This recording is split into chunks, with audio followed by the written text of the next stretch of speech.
मन बड़ी ही विचित्र कृति है। ये मन शरीर के किस अंग में बसता है कोई नहीं जानता, किंतु संपूर्ण शरीर इस मन की इच्छा साकार करने के लिए प्रयास करता रहता है। अब यदि मन कुछ खाने का करे तो व्यक्ति उसकी वनो उपवनों की इच्छा साकार करने का माध्यम ढूंढता रहता है। अब यदि मन किसी को शत्रु समझ ले तो व्यक्ति उसे नष्ट करने का हर संभव प्रयास करता है।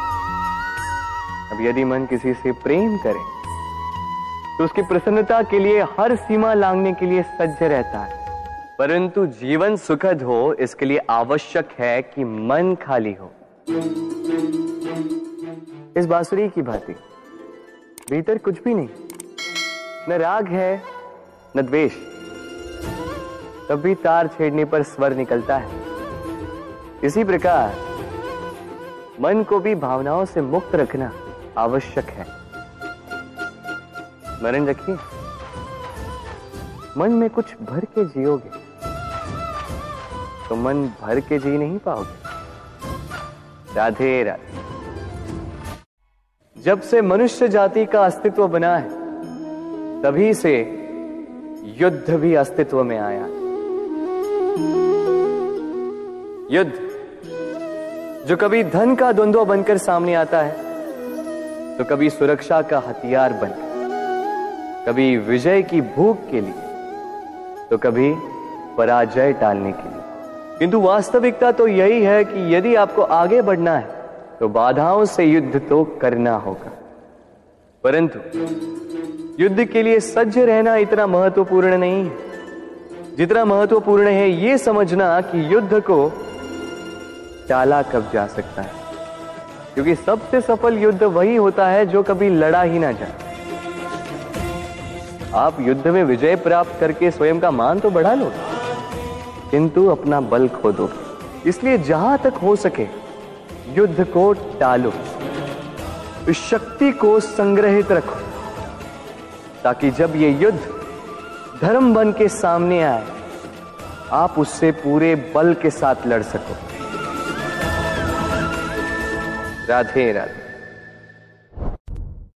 संसार में सबसे बड़ी शक्ति क्या है?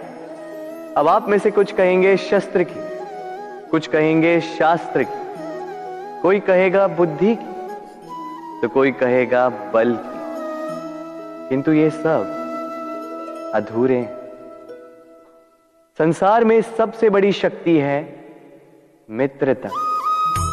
यदि सच्ची मित्रता प्राप्त हो जाए तो वही सबसे बड़ा धन है। जब आप कठिनाइयों में होंगे तो मित्रता शस्त्र बनकर सहायता करेगी। मार्ग भटक जाओगे तो मित्रता शास्त्र बनकर आपको राह दिखाए। षड्यंत्र में फंस जाओगे तो बुद्धि बनकर बाहर निकालेगी। अकेले हो जाओगे तो ममता बनकर साथ निभाएगी। तो यदि इस संसार में कुछ कमाना है तो धन नहीं, मित्रता कमाओ। और स्मरण रखिएगा, यदि इस संसार में मित्र बनाना आपकी सबसे बड़ी दुर्बलता है तो आप इस संसार के सबसे शक्तिशाली प्राणी। राधे राधे। मनुष्य का स्वभाव है कमाना, संग्रह करना, फिर चाहे वो धन हो, नाते हो, संबंध हो या हो प्रसन्नता। परंतु क्या आपने कभी सोचा है नियति ने यह संग्रह करने की प्रकृति मनुष्य में क्यों डाली? एक बीज से पौधा पनपता है, उसके भोजन से फल संग्रहित होता है। क्यों? इसलिए ताकि वृक्ष उसे स्वयं खा सके?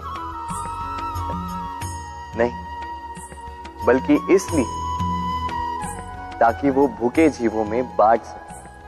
अब आप पूछेंगे कि इसमें वृक्ष का क्या लाभ? लाभ है, क्योंकि जो बांटता है वो मिटता नहीं। जो फल ये जीव खाते हैं वो उसके बीजों को वातावरण में बिखेर देते हैं, जिससे जन्म लेते हैं नए वृक्ष। उसकी जाति, उसका गुण, उसकी मिठास अमर हो जाती।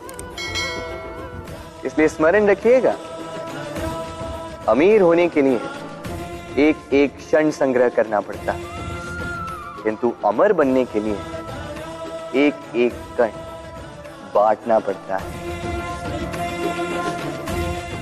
राधे राधे।